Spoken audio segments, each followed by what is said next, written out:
guys, we are here at Adepticon 2017, and we have Firelock Games has a presence here that cannot be missed. Everything's wooden, everything's beautifully done, and so we came to check it out, and there is this game that we're gonna learn about from Riley. So Riley, take it away, tell us what you're showing us here, and exactly what this game is.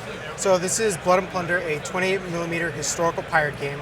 Blood and Plunder. Yeah, it was a very interesting naming process. Beautiful. And so the really unique part about our game is, one, is historical accuracy. We worked with Benderson Little, who's worked with Black Flags in helping them with their historical accuracy. So our models are the most historically accurate models for pirates you will ever find. And now I have a feeling you're telling me this because you're actually doing a lot of these modeling, right? You said you're the spin caster, so tell me what that's like. So I haven't made the models personally. That's one of our other guys. But I'm responsible for making sure product gets made. Wow. So I get to put on a big heavy apron, wear a nice mask, and I get to work with a pot of metal, and I pour metal into a machine, it spins it around, and out pop miniatures. That's crazy. I bet that's super satisfying. It's pretty cool. Well, tell me, okay, so let's talk about Firelock Games real quick. I know you guys were at Gen Con last year. How did this whole thing come together? So it started probably about 2 or 3 years ago. Mike, our creator of the game, met our other co-founder, Alex Aguila, and they met through playing BattleTech. And Mike has been wanting to make a pirate game for a handful of years. And just one day they started talking about it, and Alex was like, you know what, yeah, let's make this pirate game. Make a pirate game. And probably within the year they were already setting up shop, getting things done, and probably another 6 to 9 months later they put up an ad on our local Facebook group for our gaming center. Okay. And they were like, hey, we need game testers. Who wants to be a game tester? Send us your resume and we'll check you out. So I saw it, I was like, why not? I don't have anything going on right now, let's do this. I'll test the game. This sounds fun. So I sent it in, and within a week they said, hey, you're the first person we're gonna call, and we want you to come in. Wow. So I came in, I game tested, and as we expanded, they said, we're gonna need someone to make miniatures. Why don't you be our spin caster? And I was like, why not? It's cool. I get to say I work for a game company. It's my first real job. That's fantastic. And so you guys all played together at the same local store? Is that down in Florida, you said? That was down in Florida. We used to play at Sunshine Adventure Gaming, but they closed down. Cool. But and that's how you all know each other, and now you're making a game together. We make a game together. It's a pretty interesting experience. So you had a successful Kickstarter, 300,000 plus. Yeah. And what was the original, 15,000? $15,000. We started off very small. We wanted to see if people would be even interested in the pirate game. And then they were. Yeah, they really were. We didn't think we'd be this big. We constantly make jokes about it. We're like, we didn't think we'd be this big. We did it because we were being nice. And now here you are, and you've got Blood and Plunder. Yep. So let's talk about this thing. It's a pirate game. The miniatures are historically accurate. Is this, so here's the thing about miniatures, right? I'm technically kind of new to miniatures. The past few years of my life, I've gotten a lot more into it. I was never into it as a kid growing up. Is this a clean, elegant miniatures game? Is it the kind of miniatures game where I'm referencing charts and looking at graphs? Not really. Everything it's, someone asked me how to describe it on a complication level of BattleTech being like an 8 or a 9. Yeah. And I would say this was about a 4.5. 4.5, so nice. Everything is very intuitive. Everything is on the cards. It's very straightforward. I mean, personally, I haven't read the rulebook in maybe 6 months, and I still remember how to play the game. Amazing. And it's very straightforward. It's worth noting, too, before we dive into this thing, that these mechanics that we're about to show off here are also translated and added to over there. You can kind of see it behind you here. And that's where the actual ship-to-ship combat happens. Correct. So it's actually like 2 games happening here. You have the naval thing, you have the land thing, and they play together kind of seamlessly, right? Yes, they do. It's actually probably one of the best parts of the game. Personally, I believe that the ship part is one of the most fun, just because I get to play with ships and cannons, and I get to board things. Like, that seems good. That's where it's at. You play the tabletop, you play the land game, and it's still a very in-depth, tactful skirmish game that can be made bigger, but I still like fighting on the ocean. Yeah, perfect. All right, so let's talk about these mechanics. How does this game function? So, to start, I'm going to have you draw 3 cards from your deck. 3 cards. That's going to be your hand. So, the way our initiative system works is if you look at the bottom right symbol, and it's got multiple pips on it. So a card with more pips is a faster card. Okay. A card with less pips is a slower card, but you get more actions. So the faster the card, the less actions. Okay, so this is kind of how you deal with initiative. Exactly. Right? Okay. This is how we deal with initiative. All right. And then as you see, we also have inexperienced, trained, and veteran. So your whole army is trained. My whole army, these two guys over here are trained, and this unit's inexperienced, because these are just militiamen. They'd grab these guys off the island and say, hey, we're going to the New World whether you like it or not. Yeah. And they were like, well, okay. All right, and then the top left, I'm guessing, is like a tiebreaker. So like Exactly. whoever's So highest if you tie number. on the suit, then we go to the number, and if it ties on the number, we just do a dice roll off. All right, we'll play it safe here. Cool. Actually, sure, why not? Let's go that way. So flip. So he's got twos. I've got a 3. You've got a 1. Yep. So diamonds go. So you beat me on the number. So you go first. All right. So you guys are trained, so they get 2 actions. Okay, and so now I'm looking at basically, I'm thinking in terms of units here. So Okay. I can activate units. Is that what I'm Correct, looking at? Like, yes. okay, and they have multiple people in them. Mm-hmm. All right, so what are my options? So you can move, and everybody in our game moves 4 inches just to keep everything nice and tight. And we have range brackets. So the way our shooting works is we do everything in range brackets of 4. So every full 4 inches will add a +1 to your shoot test. Okay. And as you can see on your card, your fight skill and shoot skill are the first 2 numbers on your card. The All right. second numbers are your saves. So let's start with something easy. I just want to walk up and shoot this militia. Yep. So with your first action, you'd move 4 inches up, and then you'd shoot. All right, let's try it out. So 4 inches. Anything we need to know about like pre-measuring? Pre-measuring is allowed. Okay. So make everything simple. And does the unit kind of like the way it comes together, does it matter? Like, can I put guys over Some here? units, some units it is important. For our milicianos, they do benefit from formations. If the unit doesn't move or they take a shoot action, they can, and as long as they're in the formation, they take the shoot action. And if they have any remaining actions left over, they can be like, cool, we're going to shoot, and we're going to use these remaining actions to make our shoot skill better. Okay. So they reduce their own shoot skill. So they like to hang out with each other. They're standing still and they're taking aim. Okay. So I've made my move. Now I will make my attack. So you are within the 2 range brackets. We count in full range brackets. So if you were like 9 inches away, we'd only count the first 2. Okay. So we basically just round down. I see. So I could even go up to 11 and still be in the first 2? Exactly. Okay, makes sense. So you're going to roll 4 d10s, and your shoot skill is a 6, but plus the 2 range brackets is going to bring it up to 8. So you're going to look for 8s or higher. 40, 10. Yep. Got it. And I'm just going to roll it in the Le Cup. So I'm looking for 8s because my shoot skill here is, what are these guys called? Freebooters. Freebooter. So the shoot skill is 6, and then I'm in 2 range brackets, so it makes it harder the farther away I am. Correct. So I need 8s or higher. Yes. Not a problem. 4, 3, 4, 1. So It's fine. this is where our fortune comes involved. So fortune is when we get those really bad dice rolls and we just want to try and make it better. So we throw it down and we go, I want to re-roll that. Can I do that any number of times? You can, but you can't re-roll a re-roll. Oh, makes sense. Okay, so let's throw them all back in then. Let's try to be more fortunate this time. And you re-roll both successes and failures. Ooh, So- there's an 8. Okay. Yeah, so even better. So I have to roll all or nothing is what you're saying. Pretty much. Woo, okay. It's happened many a time where we're like, man, I can make it better. And then it just gets worse. And then your whole unit gets wiped out. So much for fortune. Yeah. All right, so I have 1 success. Yep. So I'm going to take a casualty. Everybody in our game has a standard 9-up cover save. But if you're in cover, that's when you get the second save, the second Okay. number. And that Okay. really shows how good the unit is at taking cover. Makes sense. So I have to roll a 9 or higher, which I don't do, so 3. So little Bobby's going to die in the back here. All right. And now I have to take a fatigue test. So All right. fatigue is just how we represent units under stress and how they're handling it in the battlefield. Okay, so one of their own just got shot, so like that's a problem. They're like, whoa, what just happened, guys? I was just working the farm here. So we're going to take 1 d10 for being hit and a second for the casualty. Okay. And now I'm going to roll these 2 numbers trying to get the resolve, which is a 6. So I have to get a 6 or higher on these 2 dice, which kind of did. I'm going to take a fatigue. So this is a success, that's a failure? Correct. Yeah. So I'm going to take 1 point of fatigue. And the way our fatigue works, the first fatigue doesn't do anything. The second fatigue means I'm -1 action to a minimum of 1. And the third fatigue means that the unit is running away. Okay. And if we ever reach double fatigue to models in the unit is broken and is considered destroyed. Ooh. So it really counts when you have a small unit of 3 men, how when you lose 1 dude, if you get, 4 fatigue, the unit's gone. Or on a 1-man unit, the lone survivor, 2 fatigue and he's done. I see. Makes sense. Okay. So that was my action, and then do we pass it over to you? Not just yet. You're going to take 2 reloads. Because muskets are very slow firing weapons. So every time a black powder weapon goes off, you gain 2 reloads, and you can get rid of those with reload actions. I see. So 1 reload action per reload number. Okay.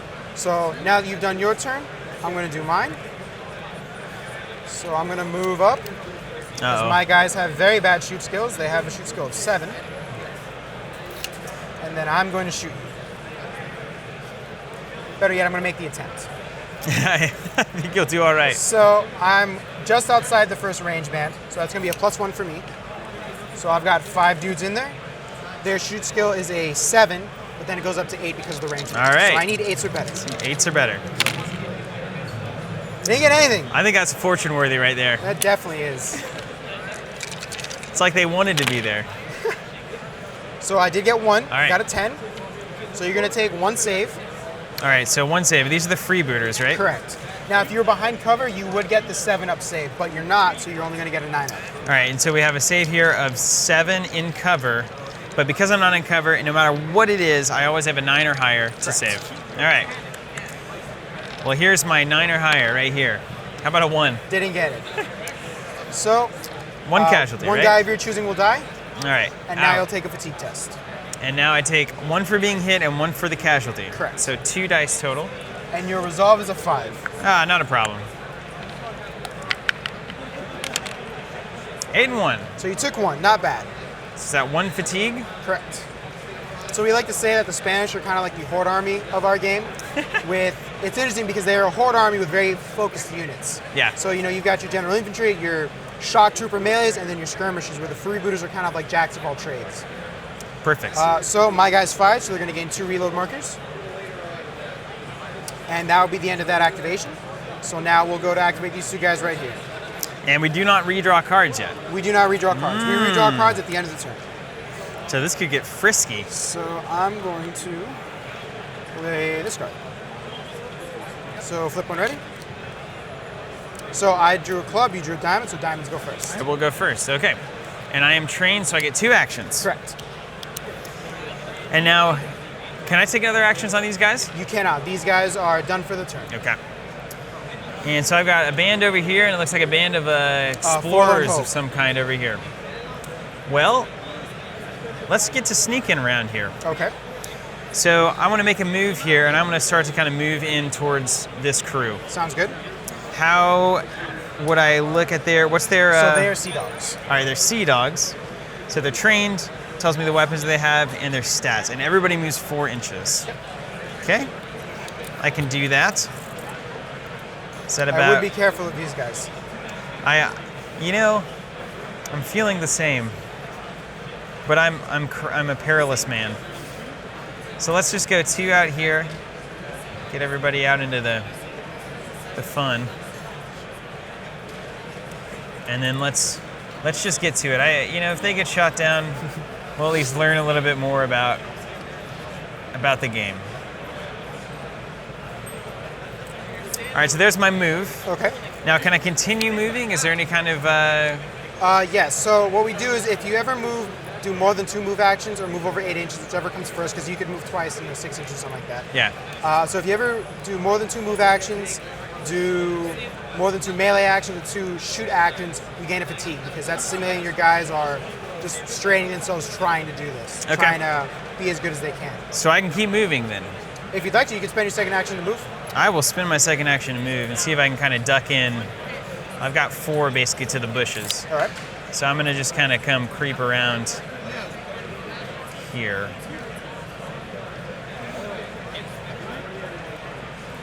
All right, that seems like something a unit would actually do, right? Yeah. If you'd like to, you could push your guys to get an additional action. So, but you gain a fatigue for doing it. That seems like in games the thing you don't want to do. It's a little risk and reward. It depends on the situation. Right now, it might not be the best idea. All right, let's hold there. All right. So I'm going to activate my Lanceros, and they're going to move 4 inches.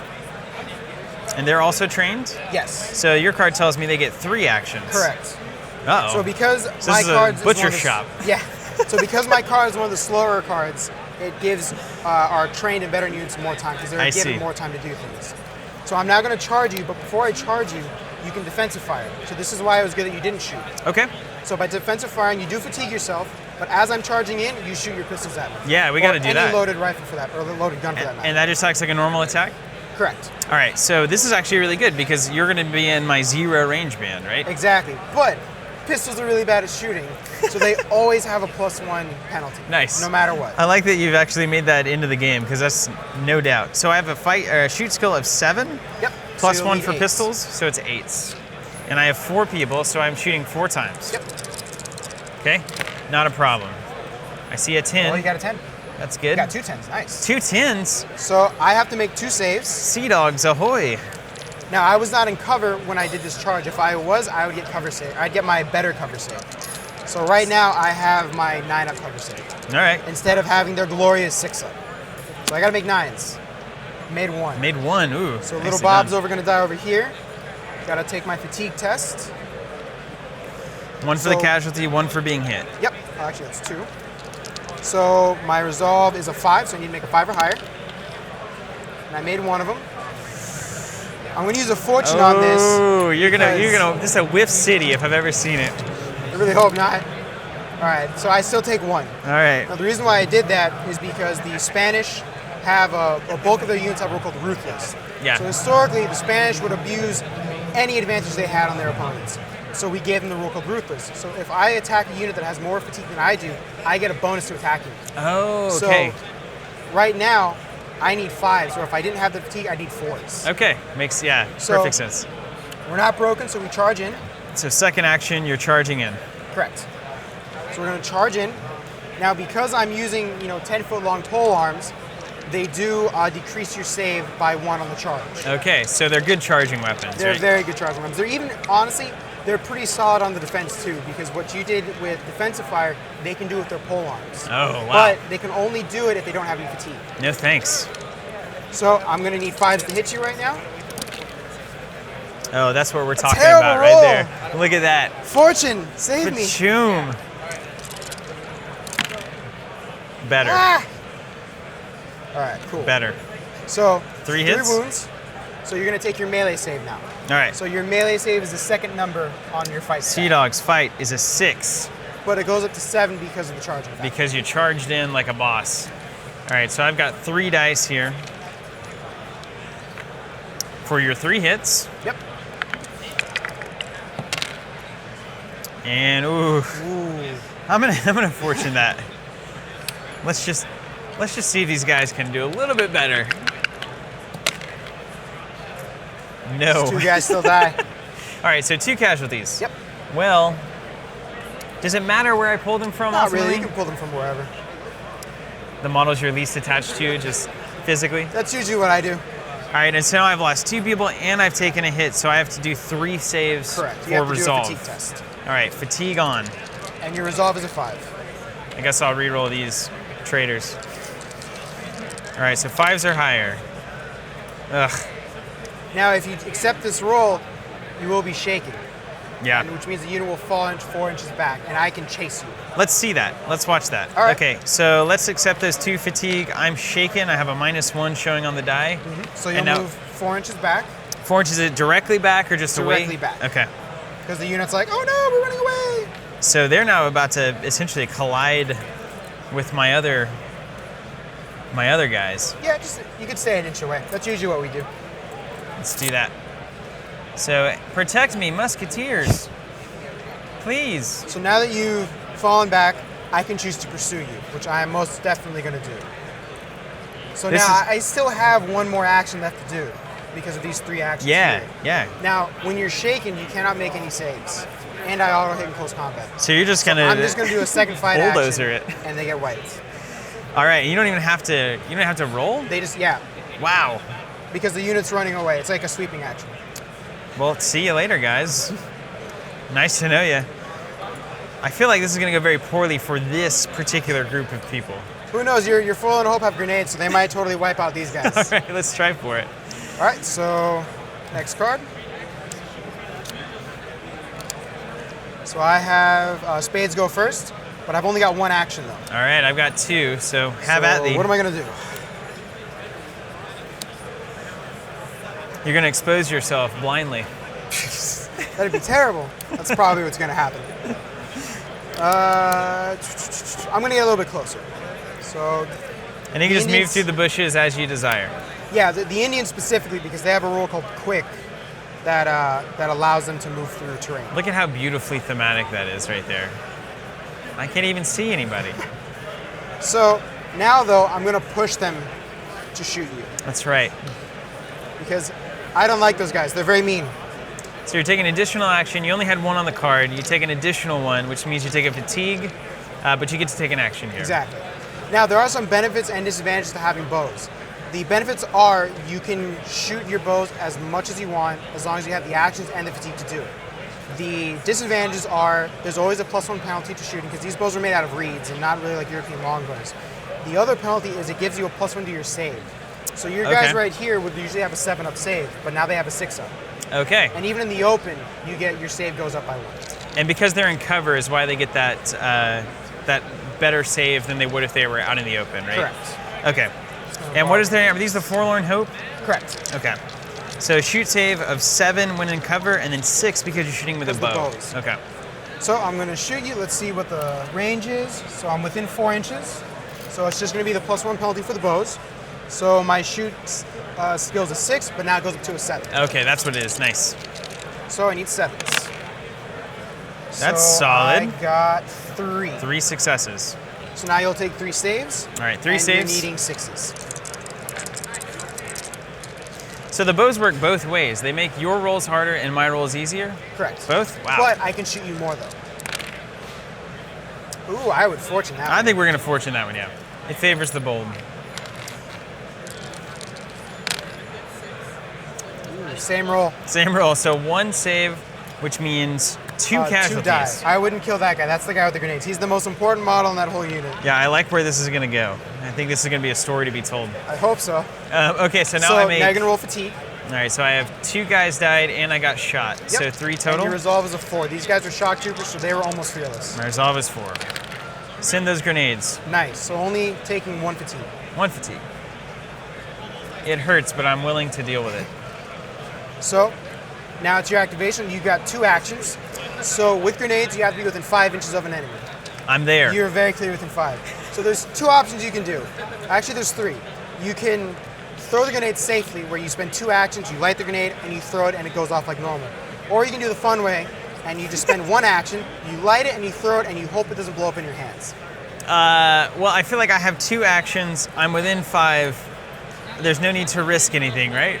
Not really. So let's just take all 2. You could throw 2 grenades, but you would go up to 2 fatigue, but you can still throw 2 grenades, but they might blow up in your hands twice. Well, yeah, we got to do that, right? Sure. Let's see what that looks like. All right, so well, you might not need to fatigue yourself yet. So roll 1d10 for the first grenade. First action. Now, what is is it still just my normal shoot skill? Is that right? No, grenades operate on kind of their own little thing. So what am I looking for here? So you're looking to avoid a 1 or a 2. Avoid a 1 or a 2. So we've changed the terms of the deal here. We're not looking for a number, we're looking to avoid a number. Ooh. Man. So please, tell me what happens whenever a 2 is rolled. The grenade misfires and blows up in your hand. So now you're going to roll these 3d10, and on 7s or higher, they hit. Okay. But it's attacking your own unit, basically. Yeah, so that's easy enough. Now, if I had taken 2 actions to do it safely, I just wouldn't have made this. You wouldn't have rolled that oops initial roll. Okay. But it's a kind of that gamble because you might be able to throw 2 grenades. So you got a 10, which explodes. So you get another possible wound against you, or against me. So that's the thing of grenades, is if you roll 10s, you keep rolling? So at maximum, with 1 roll, you could possibly get 6 wounds. Wow. So you roll, if you roll 3 10s like a boss, then you roll 3 more, and you might get 6 wounds. Wow. But, needing 7s sometimes doesn't always work out. I've had multiple grenades out of just duds, and it's like, oh, those Forlorn Hope guys are gone. They're going to die. Because so this turned out to be 1 success. Correct. But against yourself, because it blew up in your hand. Yeah, it did. So the grenade blows up in his hand, and he dies. And there it is, because I only have 1 guy. Correct. 1 guy's dead. Yeah. Makes sense. All right, and then, well, that'll do that. A resounding victory for the natives here. Well done. It's very interesting. It's kind of nice because throughout the day, we've had an even success rate. Yeah. Especially in the Forlorn Hope. This is why I think it's the most interesting, because the Forlorn Hope will get the advantage. maybe 6 times out of 10 they'll actually do real damage and wipe out the unit. Yeah. And then when the Indians get the advantage, sometimes they'll just totally steamroll over the Fulton Hope. It's like, it's nice to know that it's not one-sided. It's all about who can get the upper hand. So tell me this, having, I'm sure, played this game plenty, and having been around the people who are making it and playing it, what is it that you enjoy most about Blood and Plunder? Especially as compared to any number of other miniatures games, right? So like, we're here at Adepticon, there's tons of games around. Yeah. What is it about this that makes it worth playing more than anything else? Honestly, I think it's the pirate ships. Yeah? I legitimately think it's the pirate ships, because what game can you be like, you know what, I'm gonna plop this giant pirate ship down and I'm gonna get into an ocean battle. Yeah. And you know, like I was saying with boarding actions, like it's such a different way to think about a game. Yeah. Because with this, it's the standard tabletop idea of the strategy and that, but on a boat, now your guys can't go anywhere. They're stuck on that boat. Yeah. So you have to think about how you're gonna maneuver that boat and get the upper hand on your opponent. And the thing too is that you can go from the boat to the shore, and even back to the boat if you wanted to, right? Yep. I do believe we have a scenario just like that, where you got to go in, get the gold, and run. And is that how, I was going to ask, is that how the game is normally played? You choose a scenario, yes, you have your sides, and then you have objectives, basically. Mm-hmm. We have a few. We have some control type ones where it's like we use barrels of rum. Yeah. You know, we have the captain hold the barrels. We have breakthrough missions where, you know, it could be a Spanish convoy is going through the forest and the Buccaneers are ambushing them. And then, so, you know, we've got, I believe it's like 5 or 6 land scenarios. Then we've got 5 or 6 sea scenarios, and then we have a bunch of amphibious scenarios. Nice, wicked. So, if somebody's interested in this game, what should they do right now? I would definitely say to pick up a starter set. It's a really good deal. It's $100. You get the rule book, 2 card sets just like these. You're gonna get 3 blisters, including a captain, and customizable too. That's the best part. It's a customizable starter set. So it's 6 blisters in total. 3 from either the French, the Spanish, the English, or the unaligned. And you and your buddy can pick out your armies, and you can start from there. And you get the rulebook too, which is a nice hard copy rulebook, and it's solid stuff. Awesome, Riley. Hey, thank you so much for showing us this. This is Blood and Plunder, Firelock Games. Check this out. Started in Florida. Yep. Group of friends in a local store together, and that's the story of tabletop, isn't it? Thank you guys for watching. Check out Blood and Plunder.